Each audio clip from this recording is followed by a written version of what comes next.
Local. Ramzan పర్వదినం పురస్కరించుకుని ఇమాం మౌజానులకు 49 కోట్లు విడుదల చేసిన CM Chandrababu Naidu, deputy CM Pawan Kalyan, విద్యాశాఖ మంత్రి లోకేష్, ఎమ్మెల్యే వేగుళ్ల జోగేశ్వరరావులకు మండపేట ముస్లిం సోదరులు కృతజ్ఞతలు తెలిపారు.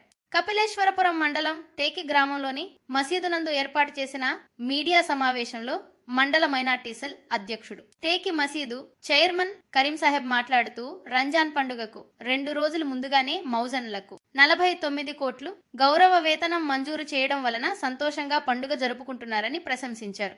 ఈ సమావేశంలో ఆదాం రెహమాన్, షబానా సాహెబ్, యాకోబు, మీరా తాజుద్దీన్, సలీం, డాక్టర్ మస్తాన్ తదితరులు పాల్గొన్నారు. ప్రజలందరికీ రంజాన్ శుభాకాంక్షలు.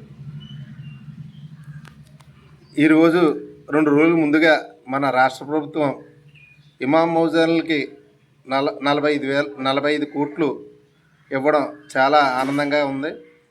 దీనికి సంబంధించి మన రాష్ట్ర ముఖ్యమంత్రి వర్యులు చంద్రబాబు నాయుడు గారికి మరియు ఉప ముఖ్యమంత్రి పవన్ కళ్యాణ్ గారికి, అలాగే విద్యాశాఖ మంత్రి లోకేష్ బాబు గారికి, అలాగే మా నియోజకవర్గ ప్రదాత అయినటువంటి వేగుళ్ల జోగేశ్వరరావు గారికి కృతజ్ఞతలు తెలుపుతూ ఇట్లు కపిలేశ్వరం మండల మైనార్టీ సెల్ అధ్యక్షులుగా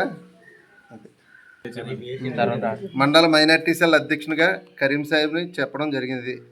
ఇలాగా ఇమాం మౌజాన్ల జీతాలు వేయడం వల్ల 2 రోజులు ముందుగానే వేయడం వల్ల మా ముస్లిమ్స్లో చాలామంది పండగల వాతావరణం ముందుగానే రావడం మాకు చాలా ఆనందంగా ఉంది. దీనికి నిమిత్తం ముఖ్యమంత్రి వారికి, మన ఎమ్మెల్యే గారికి కృతజ్ఞతలు తెలియజేస్తూ